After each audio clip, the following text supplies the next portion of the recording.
Hi everyone, it's us, and it's time for episode number 276. It's a HodgePodge. This is What Does This Button Do? And we're out of uniform, aren't we? Yeah. All right, let's get this show on the road. Hi, everybody. Hey, what do you got, Chris? Well, I don't know. Gotta go to the next slide. Then you have to do that. Do that. We're an educational show about smartphones and technology with us Geeks On Tour. All right.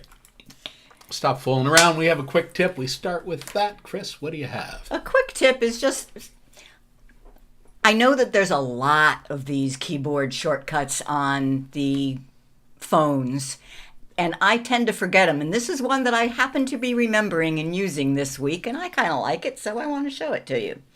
Let's say that you need to write a comma. So, yeah, here is my, and this is my iPhone, and I end every email. So I'm in my email on my iPhone, and I end every email with "Blessed be the flexible comma, for they will not get bent out of shape." Now let's say I'm typing that, so and I like to use the swipe typing, which blessed be the flexible. Now I need a comma. I don't see a comma. What do? Well, tap the 1, 2, 3. Now your letters turn into numbers and punctuation, and you can tap a comma, and then you have to go back to the alphabet.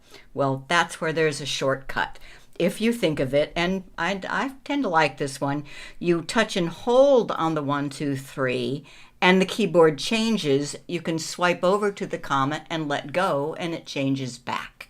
So that's, and then for a period, bent out of shape. And I can just double tap the space bar for a period.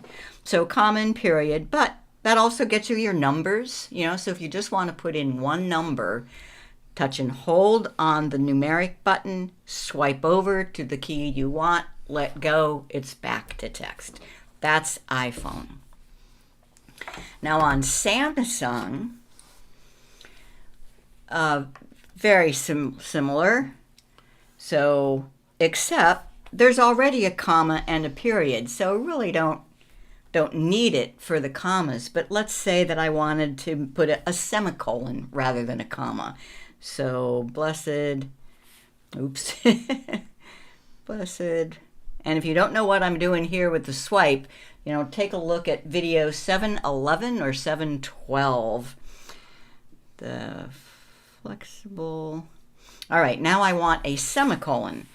The numeric button on this is the !1. I touch and hold, the whole keyboard changes, and there I see a semicolon. I touched it rather than touch and hold, so let's go back. Touch and hold, semicolon.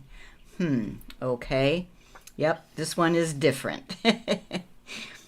On this one, you can actually see the little punctuation on the top of a key. Touch and hold and swipe to the punctuation. So question mark, touch and hold the M and up, and you get the question mark. Okay, so that is just a little keyboard trick to get punctuation and numbers kind of without going all the way into numeric mode and then back out of numeric mode. And to learn more, we don't have time to play them now, but they're video 711 and 712. And if you don't know what that means, it means go to geeksontour.com/711 or geeksontour.com/712. Well, hey, thanks so much, Michael. It's so nice of you to do that. A super chat. So cool. Let's see. Where did that go? There it is. Thank you. Wow. Thank you. Okay.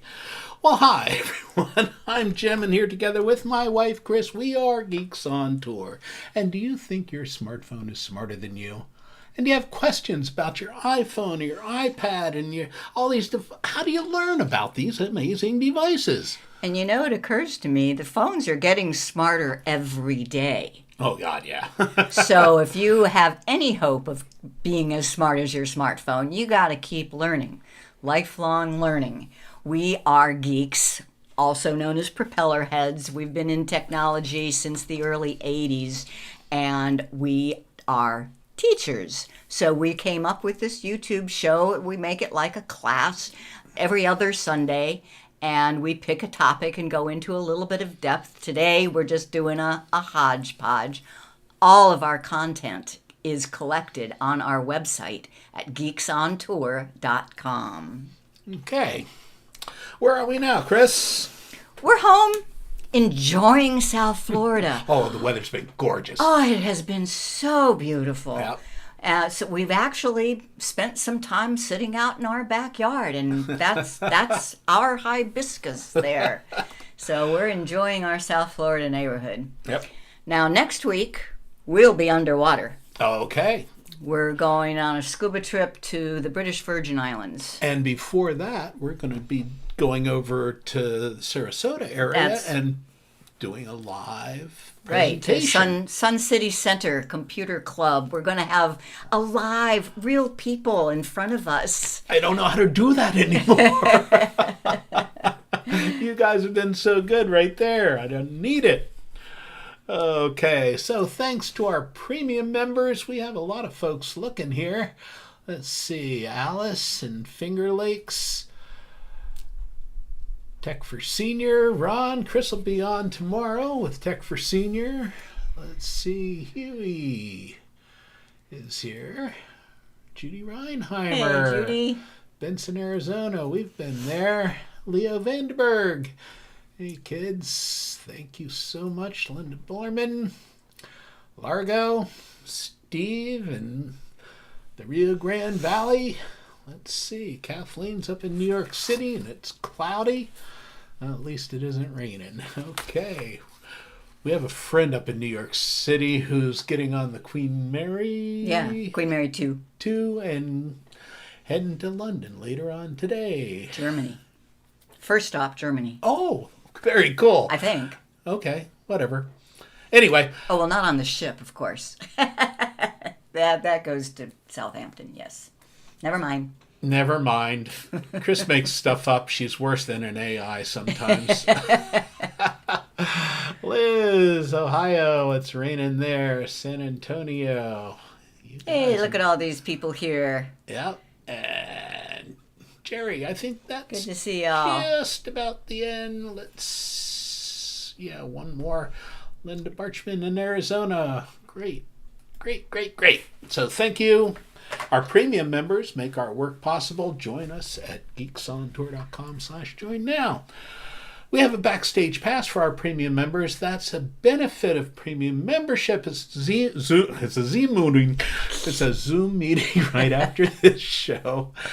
We call this a show, and it's where our premium members can come in a Zoom meeting and talk to us, ask questions, just community. I think that's really cool. Yeah, I feel like we're getting together with family and friends when we do this backstage pass.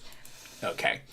HodgePodge Tech Tips. HodgePodge, yeah. So we have our favorites that we pick a few, but then there's new things that we've learned that I want to tell you about. So I'm going to start off with one of the new things.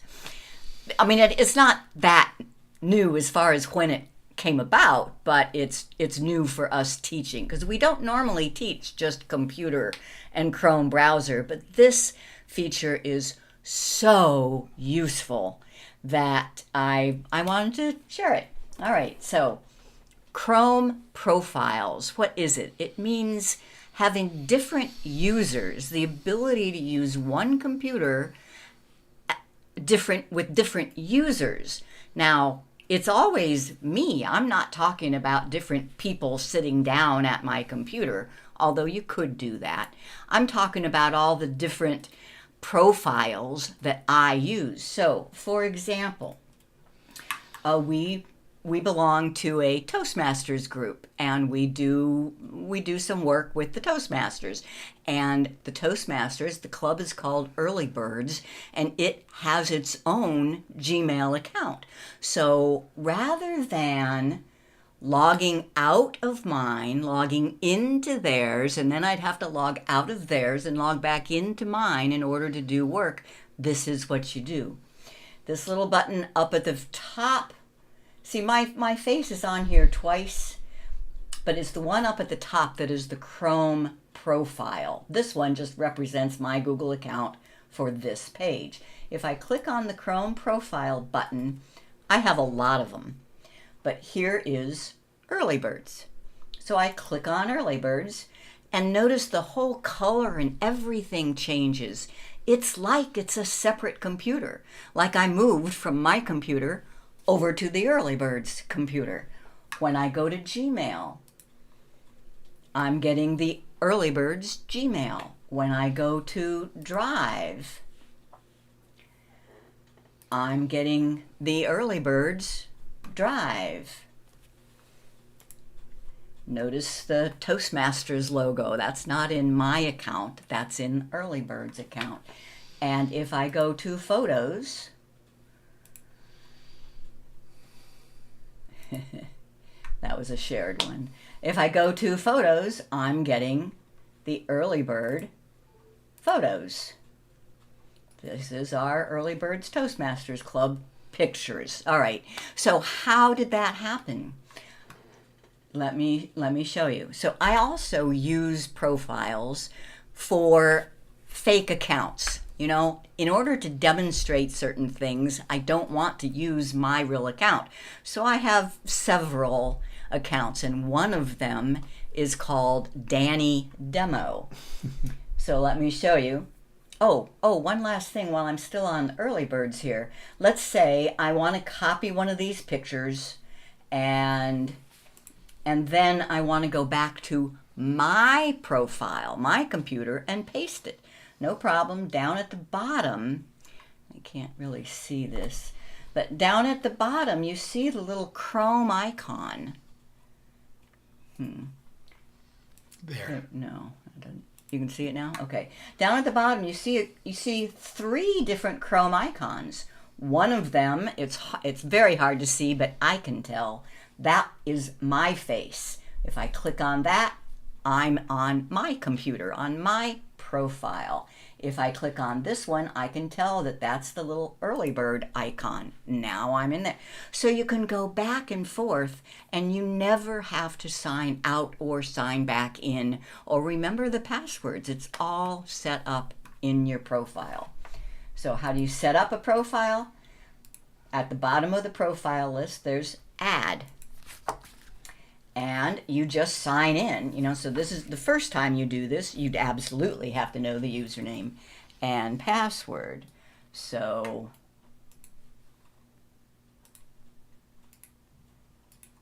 it's Danny for Geeks at Gmail. And then the password.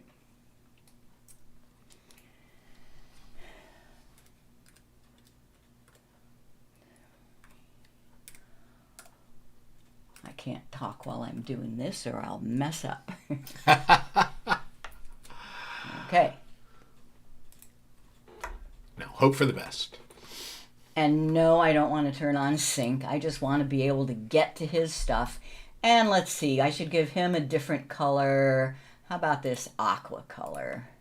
Okay.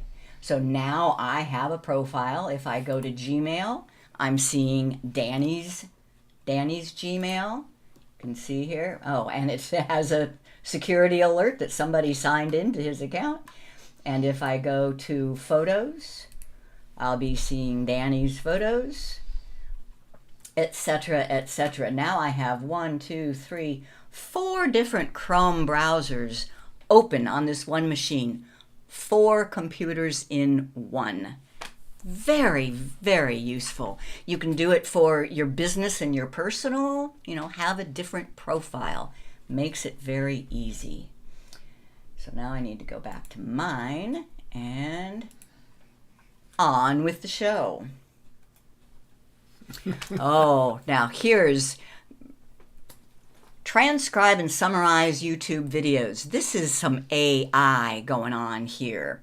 First, you need to install the free Chrome extension called YouTube Summary with ChatGPT and Claude. So open a YouTube video and click the icon for the extension. I'll show you how to install the extension in a minute, but let me show you. So we're going on a Viking ocean cruise later this year, and let's say I want to go through some videos on YouTube about the Viking ocean cruise. Okay. You've been doing that, right? Yeah. But there's a ton of them. And I'm not sure, I don't want to spend a whole half hour watching this. Watch this. This little icon right here, which is the ChatGPT icon. Click it, and it will give you the transcript of the video that was on the screen and a 7-bullet summary. So I can read through the summary and decide whether or not I want to watch the whole video. And because it's ChatGPT, you can still ask it further questions. Like, what was the conclusion? Is Viking a good company? The conclusion of this video implies that Viking is, etc., etc. It's AI. You can ask it questions about the video that you didn't have to watch. It summarized it. It gets even better, though. Watch this. We have some orchids, too, and they're dying like most everything. So I'm trying to watch some orchid videos about how to take care of them. And I landed on this one and realized that it was not in English. What happened? This is that doesn't seem like the right one. Yeah, here, Meo Vat Kuok Song. And if you listen to the sound, I'm not going to play the sound. I don't know what language you're speaking, but it's not English. But if I click the summarize, ChatGPT to summarize it, it transcribes it in English without my even asking. It knows that I speak English. So it gives me the transcript in English and then summarizes in 7 bullet points. Wow, wow, wow. Let me close that though. Okay. And last point on this slide, I have to give a shout out to Tech for Seniors, our favorite Monday show, because I'm pretty sure I learned about that plugin, that Chrome extension that will summarize YouTube videos from them.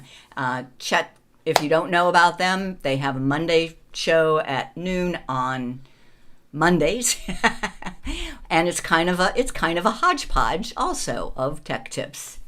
Hey, HodgePodge classes are some of our best. Thank you, and thank you. Richard wants to know: are we going to have a folder to share, like a photo album? Oh, of course. Of course, but really, we're just going to be on a boat and then underwater. So I guess eating. We'll be eating. You'll have lots of pictures of food. Yeah. I'll put up some pictures. Sure. Okay. Now, obviously, I have to give some Google Photos tips. The first one is really kind of just photos tip. Camera scanning. What do I mean by camera scanning? I mean, don't buy a scanner, a big piece of equipment that you have to work with, or even a little piece of equipment. You can just use your camera and scan. And you can get really good quality if you use some of these scanning apps. So you can just take your phone and snap a picture of old pictures, and you might be surprised at how good they come out, especially after a little cropping and a little color correcting. But glare can be a real problem. The PhotoScan app that is free and free from Google will get rid of the glare. Video 631. Hi, this is Chris Gould, and I'm going to use PhotoScan to capture these pictures that are behind glass and show you how it eliminates the glare. PhotoScan is an app by Google. I can get to it from my Photos app. 3 lines and PhotoScan. Now I just get the picture in the frame and tap the button. And now it's going to say, circle those 4 dots. And it takes a picture with each of the dots. When it puts them all together, the glare will be gone. Let's do another one. You tap it. Then you move the circle over each dot.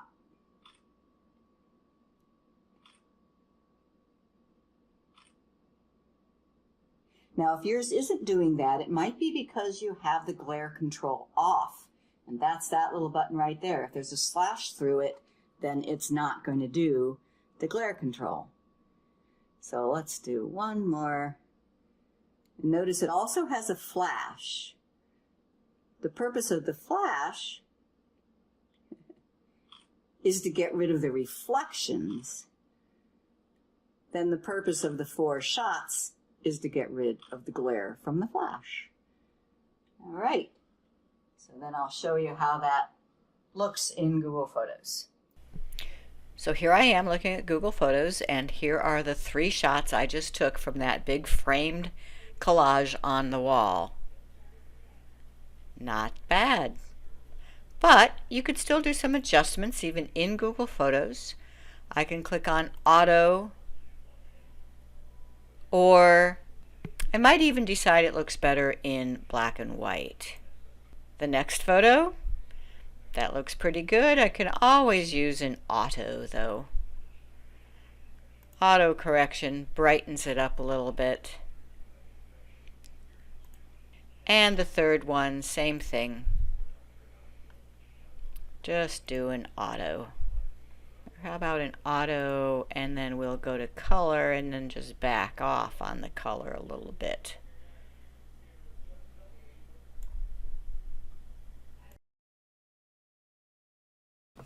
Yep. And they really come out very high quality. I mean, think When about you do it. it that way. It's actually taking 5 pictures and putting them together, so it has lots of pixels there, and it's Lots of pixels. and it's good. And I mention that because the next one I'm going to show you is one of the problems is they won't be really high quality, but this app, Photomyne, is amazing. You can use it for free, but if you're going to use it, you know, you'll end up paying for it. It is $40 a year, not bad. It will scan several photos at once, then magically separate them and crop them well and color correct. It will also do slides and negatives, and I'm going to show you colorize, but first just an overview video, number 813. Do you have old photo albums like this around the house with pages and pages of photos that you would like to get into Google Photos? I want to show you an app called Photomyne, which is the quickest and easiest way to get all of these photos scanned. It is a separate app on either Android or iOS, but once you have it installed, you can also access it right in Google Photos. Let me show you. I want to show you how you can get to it from within Google Photos. You tap Library and then Utilities. Scroll down till you see Import Photos and then choose Photomyne. You do need to download it. I already have, but I haven't paid for it, so it makes me go through this each time. Now, you can use it for free if you tap up here at the top where it says ads are okay, but you will want to pay the $40 a year if you decide you really want to use it. So once you have it going, you just tap on Scan at the bottom. And you just point at the page, the whole page of photos. You tap and hold the shutter button for just a couple seconds and watch how it separates out the individual photos. I'm not touching anything here. And now I can scan another page. Ooh, there's a lot of glare on this one. Touch and hold on the shutter button.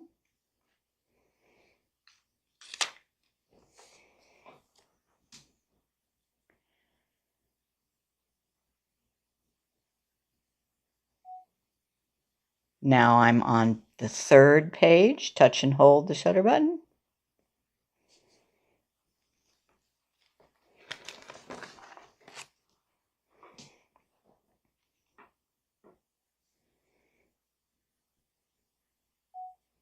Is this amazing or what? Fourth page, touch and hold. I think you get the idea.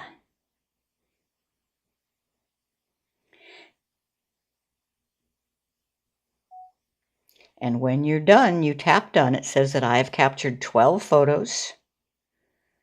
It creates an album within Photomyne, which I can name if I want, but I just want them to go straight to Google Photos. You tap the Share button, Connect to Google Photos, and Save to Google Photos. 12 photos were saved. I can go take a look. And there are the photos I just scanned. Don't they look great?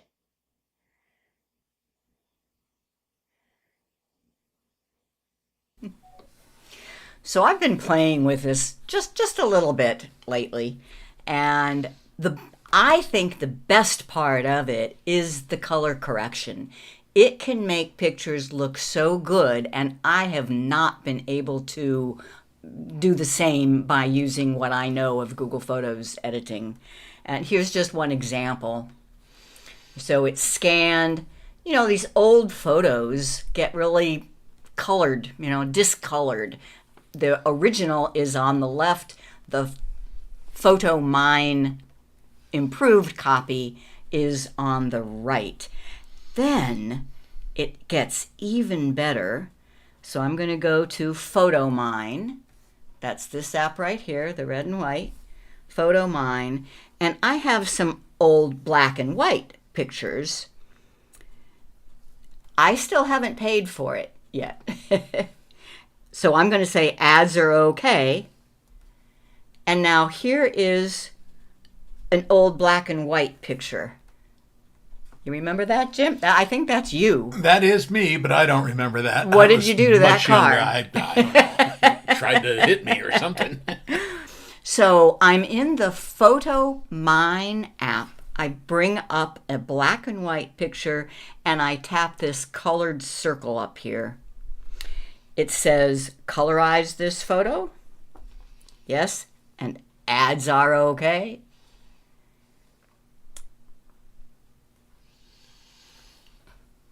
Boom. I am just blown away. There's the original black and white. There's the colorized version. And I have one more example. This is actually a picture of a class that I was in. And I just tap colorize. Ads are okay. And there is the colored version. It knows what bricks are. It knows what bricks are. You caught that. The phone could be a little bit brighter. Okay. There we go. I'll bet that's better. I'll bet. Yeah. Pretty cool. Okay. So that's Photomyne. Just check it out. And it can do slides and negatives, too. How are we doing on time? I don't know. I'll ask. 30. Oh, we're okay. You can do... So for slides, let me show you one other thing in here. Back to the phone. Okay. If I tap on scan, notice there's scanned photos, there's scanned documents, there's scanned scrapbook, and there's scanned negatives, and there's scanned slides. Cool. Very cool. So for slides, you have to have some kind of a light table, and video 618.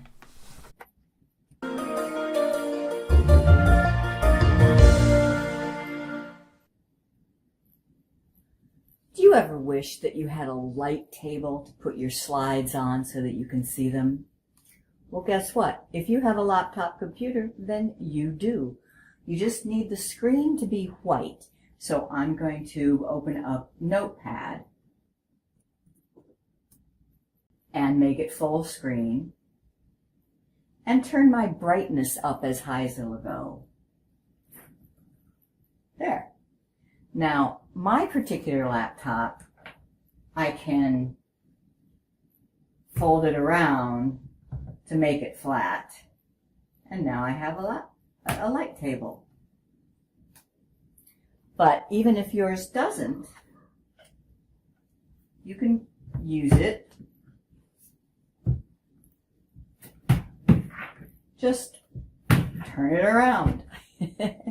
And now you have a light table. You can see all your slides at once. If you don't want to use your computer and you have an iPad, some kind of tablet, you can use it too. Same thing. You want a white screen and you want your brightness all the way up. Now you have a light table.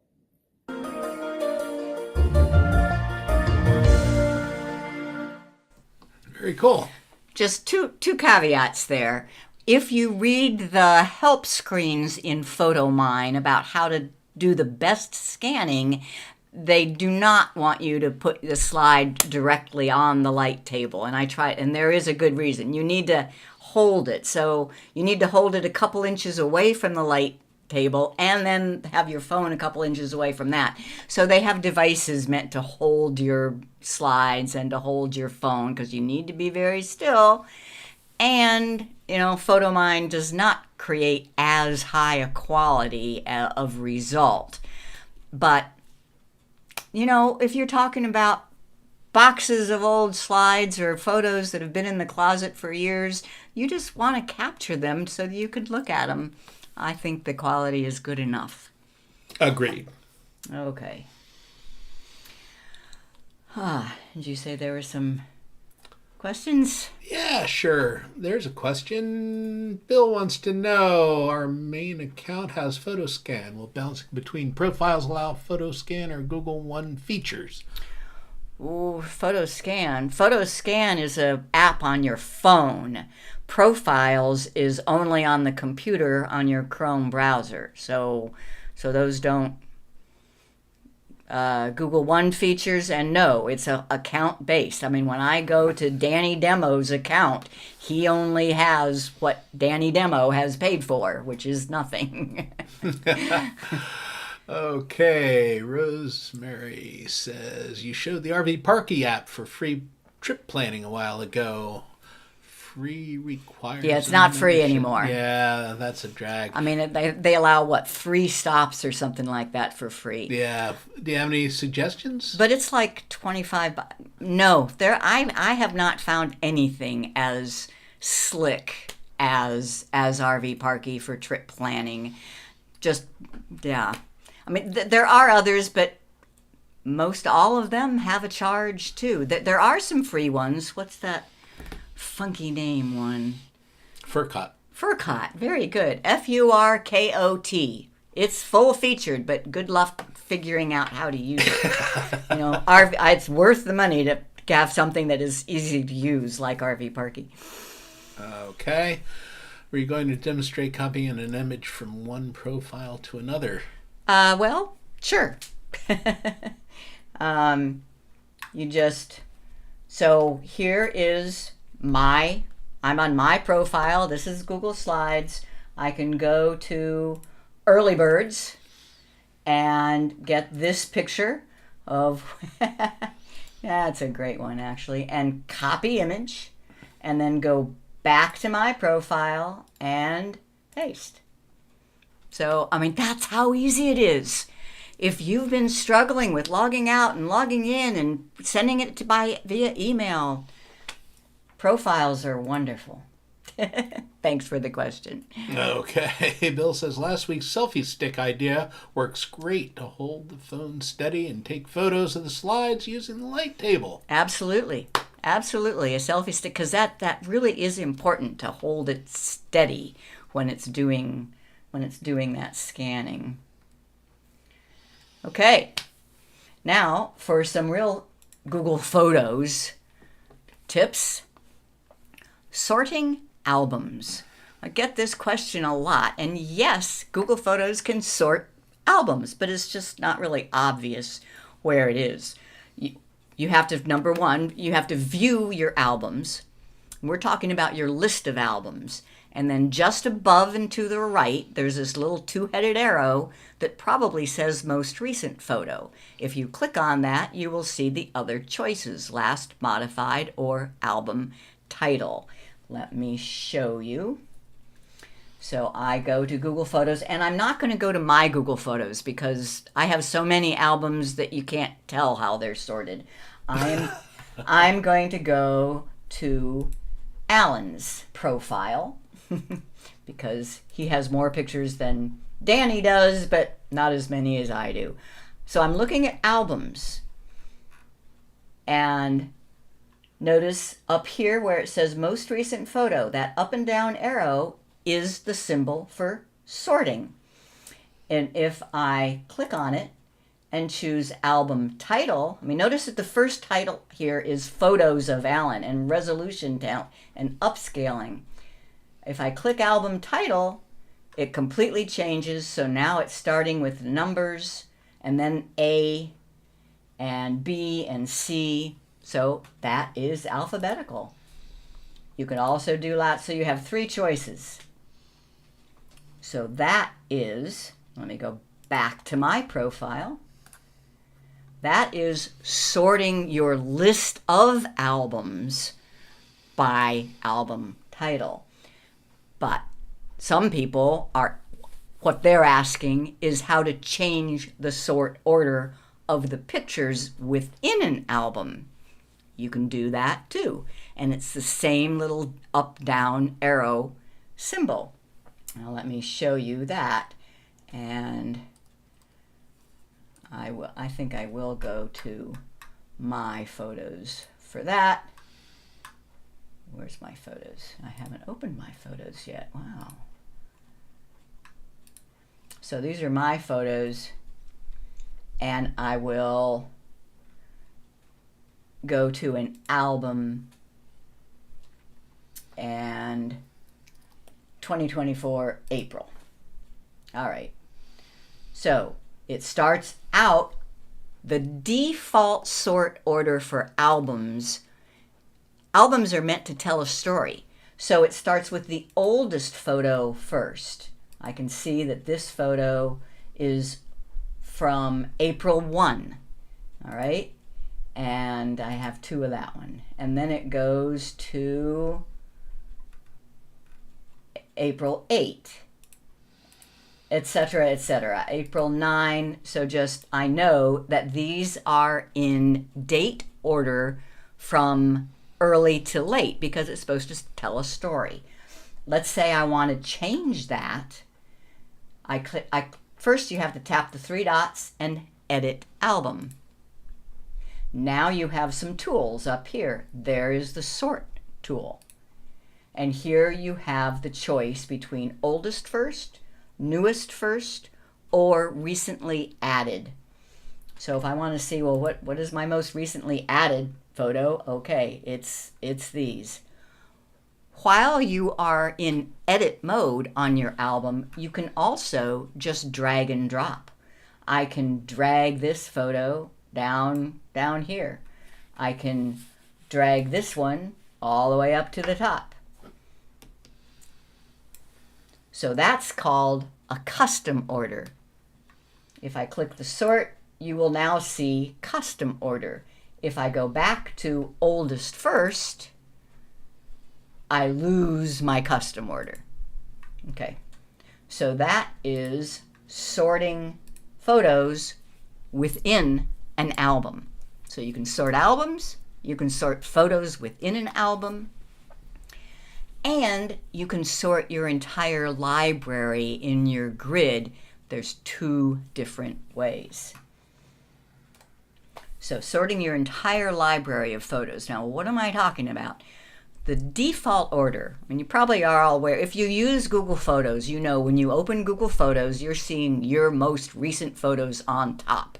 And as you scroll down, you're going back in time. Have you ever gotten some photos from somebody else, saved them to your Google Photos, and then couldn't find them? Why would that be? That's because, let's say Jim sent me some of his old photos. I received them, I saved my Google Photos.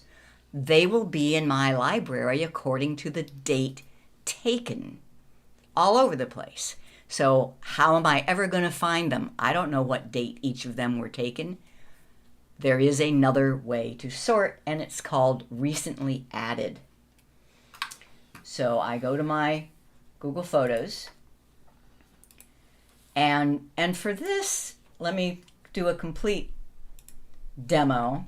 So here is that photo that I colorized, and since it was scanned today, it has the date of May 5, 2024 on it. But when is this photo really from, Jim? Sometime in the 70s, maybe? In the 70s? Okay. So I'm going to I like for my photos to be in order by date. Okay. May the 7th. 1970, probably even earlier than that, yes. Maybe 68. Okay.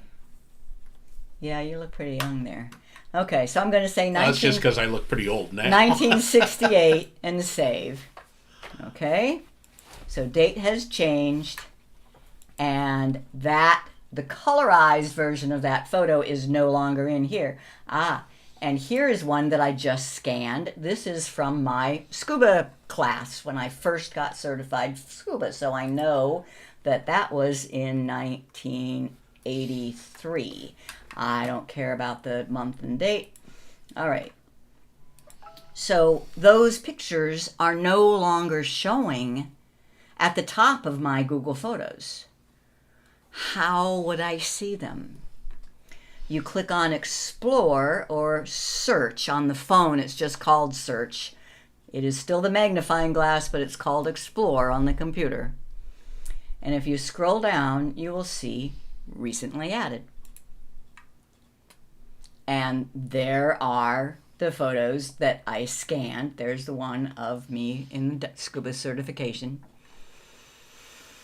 And your whole library is now sorted by date added rather than date taken. But this doesn't stay. As soon as I back out of here and look at my photos, it's back to being date taken order. So that's all the sorting that you can do in Google Photos. You can sort your list of albums, you can sort photos within an album, and you can sort your entire library by date added if you just need to see something. Tech for Senior has a question. I just noticed I have a lot of empty albums. Are they shared albums with somebody else? And should he delete them? A lot of empty albums. My bet is that they were mistakes, my bet is that they were mistakes, that you didn't actually have any pictures that Although you should be able to know by their name. Are they just untitled? If they're just untitled, then they were mistakes. Yeah, delete the album. If they have a title, then make sure that those photos, because if you deleted photos from your library, from your photo timeline grid, they will disappear from the albums. It's not a copy. You know that. Okay. That it? Okay. Okay. And I don't think we have time for No, this one. I don't think so either. Yeah. It's a long one. Okay. Yes. But do visit Oh, yeah. 739. Yeah. Let me just tell you, video 739. This really is a good one, but it's 7 minutes. We don't have time for it now. But geeksontour.com/739, and it will teach you how to do the free up space. If your phone is full of pictures and you use Google Photos, so they are copied to the cloud, you can delete them from your phone to free up space. And this video tells you all about it. No questions. Okay. So now just some more smartphone tips. Here. Empty albums on the phone may mean you downloaded the photos to your computer and the phone no longer has these photos. I Well, guess. it would mean that it means Google Photos no longer has the photos. So the cloud and or phone copy. But all of those things are copies. They don't, Google does not move pictures from the phone to the cloud or from the cloud to your computer. Anything you do is a copy. So no, you would have had to delete in order to empty your albums. Okay, so a smartphone tip that I like. Your screen is full of apps, right? You install an app, you get an icon, you want to use that app, you tap the icon. Well, what if there's a website that you use a lot? For example, Geeks On Tour. Geeks On Tour is not an app. It is a website, but if you use it a lot, you want to be able to have an icon right on your home screen and tap it. How does that happen? So let me show you. And I'll show you on both the Samsung and the iPhone. It's very, very close. So step 1, go to the website that you want an icon for. So what do you think? I think I'll go to Tech for Seniors. I think that's a good one. So Tech for Senior, I've searched it before. And just FYI, they couldn't get the domain Tech for Seniors. So it's techforsenior.com. Go to the website. There it is. Then you tap the 3-dot menu. Are they seeing that? The three-dot menu, and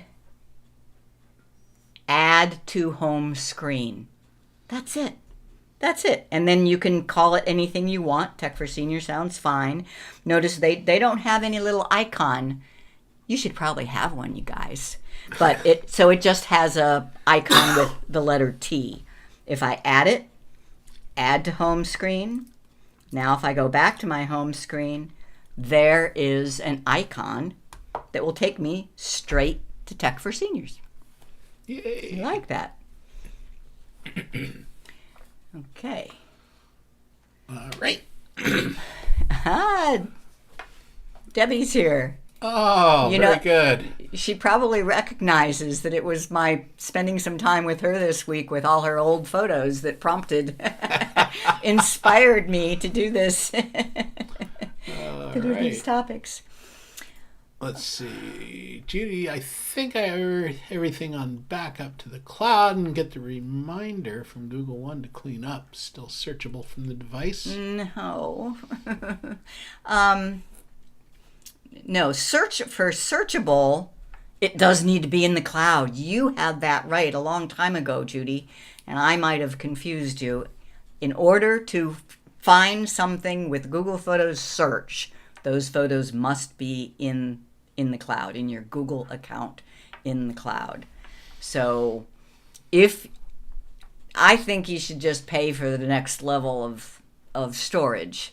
If you want to clean up, you'll be deleting important stuff. You'll be deleting important stuff, yeah. So unless you can find a lot of garbage to delete, I don't do it. Are you able to move pics from one album to another and remove from the first album? Yes, absolutely. You just, open the picture, say add to the album you want it in, and then 3 dots and remove from the current album. Easily done. Okay, your phone as Wi-Fi hotspot. So all of these devices need an internet connection, right? And how can your phone get an internet connection when you're on the road? I mean, when you're at home, you're probably on a household Wi-Fi, but when you go away, you're depending on your cell signal. So your phone has an internet connection from the cell service, Verizon, T-Mobile, AT&T. Now then, you have an iPad. How is the iPad going to get Wi-Fi? You can turn your phone into a Wi-Fi hotspot and then connect your iPad to it. Let me show you how. Probably. First, on Android, this happens to be Samsung, so yours might be a little bit different, but you go into Settings, the gear, and then Connections. And scroll down till you see Mobile Hotspot and Tethering. And turn on Mobile Hotspot. That's it. So it's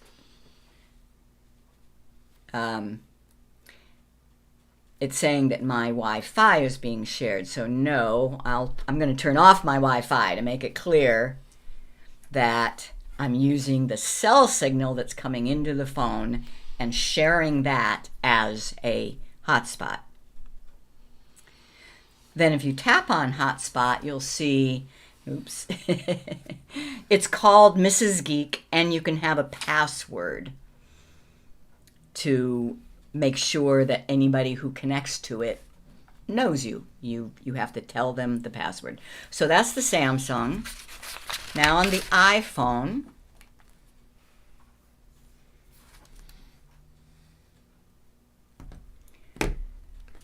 Settings, and on the iPhone, it's right there at the beginning. Personal hotspot.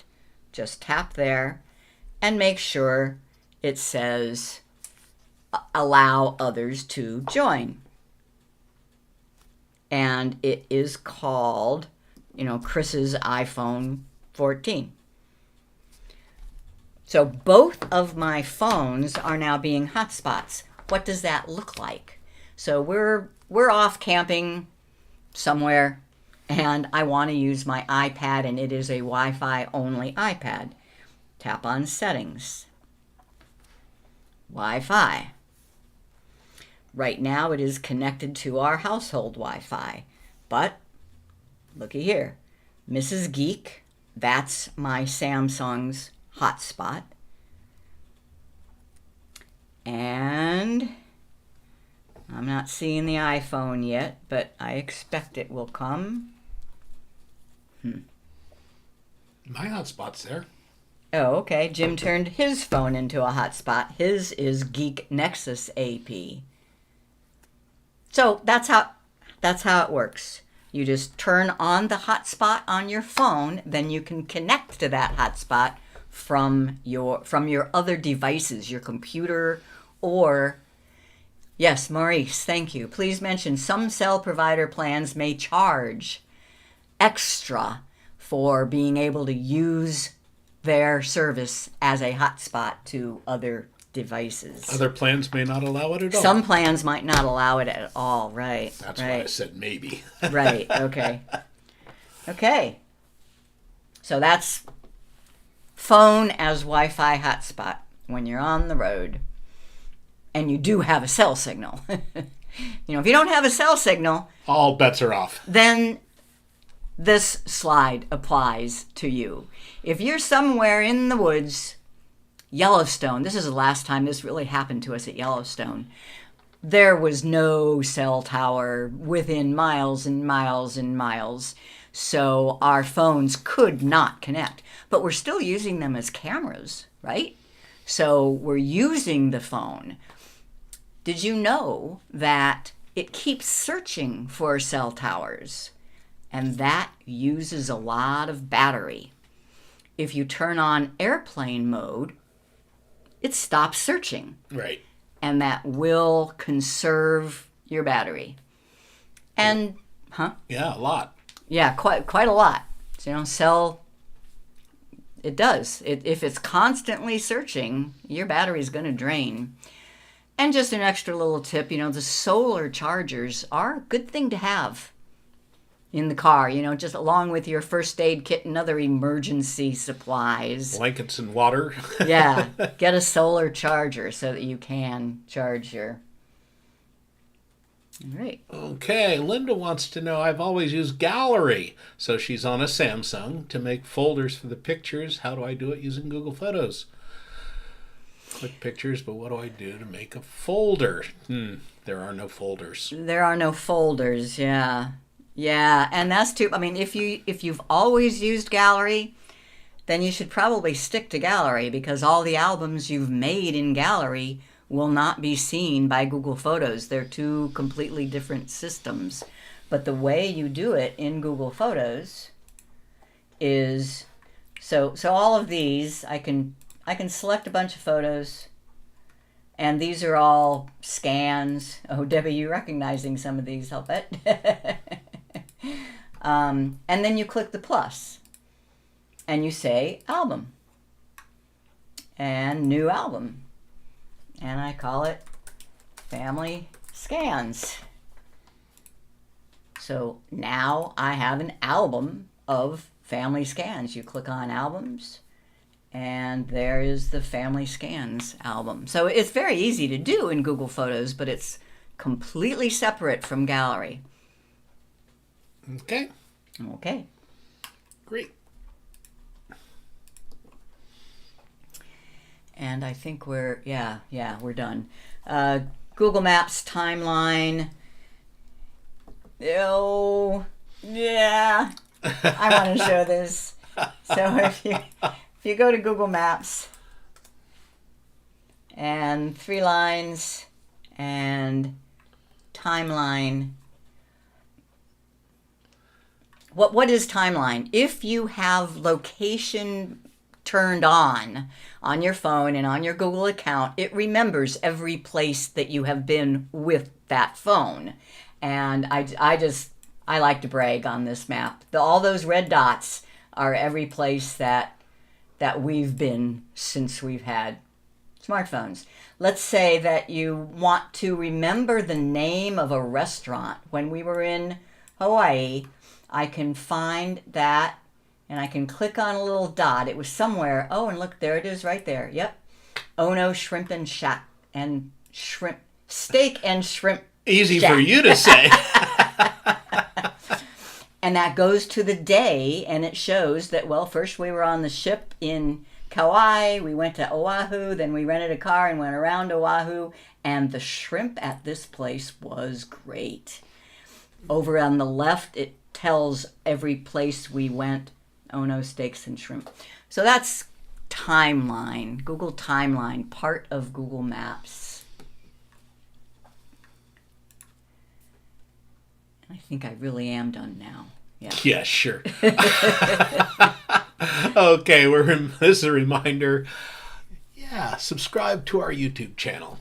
Like it, do all the things there. Give us a thumbs up. Another reminder, the Backstage Pass is right after this. It'll be a Zoom. You should get the link in an email Chris sent out earlier today. But you can just go to geeksontour.com and member login page, and you can find the link It's right 3 there. o'clock. Well, did you learn something?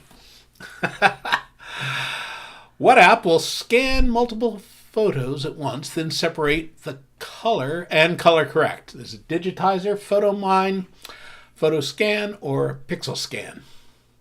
B, Photomyne. What app will scan old photos and eliminate glare? Is it Digitizer, Photomyne, PhotoScan, or PixelScan? C, PhotoScan, free from Google. Okay. True or false? You can alphabetically sort your list of albums in Google Photos. True. Okay. Chrome Profiles allows you to use your Chrome browser with multiple different what at the same time? Users, username and passwords. So it counts. Google username and passwords. And that's because it's Chrome. True or false? That airplane mode will conserve battery when you're out of cell range. True. Yeah, it'll save you some. Yep. Get an external battery too. Yeah. Google Photos normal sort order is most recent first based on A, date added to Google Photos, or B, date taken. The normal sort order uses the date taken that was stamped by the phone when you took the photo, or the digital camera. Okay. Okay. Very cool. Is that it? Yeah, I see one new question, though. Okay, when you change phone, does the timeline transfer to the new phone? Absolutely, because where is it? It's in the cloud. It's in your Google account. It has nothing to do with the phone. Nothing to do with the phone, except for that's how it knows where you were, was by where the phone was. But And location services have to be turned on. Some people don't like that. Yeah, okay. Backstage Pass, come on back after we clean this stuff up. What's the webpage that lists all of our YouTube shows, Chris? geeksontour.com, and the menu item is YouTube shows. Okay. And the webpage that lists all of our recent newsletters. geeksontour.com, and the menu item is blogs and news. You'll find 10 years worth of monthly newsletters listed under there. Wow. So we want you to read them all before next week. Why do people pay $58 a year to join Geeks on Tour?